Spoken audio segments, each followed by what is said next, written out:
Welcome again to my messy garage. Reintroducing the M18 battery boot for 4.0 and 5.0 amp hour batteries. So this is version 2. First version, I went overboard on the magnet size. I was using it at work all the time, and I got tired of trying to yank that off the toolbox. I went down a magnet size, and this also allowed me to,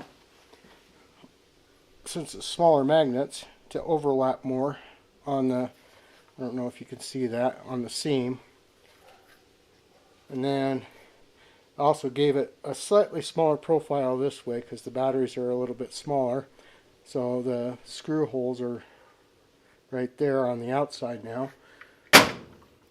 I'm hoping to be able to knock a couple dollars off of it. It'll be cheaper to produce.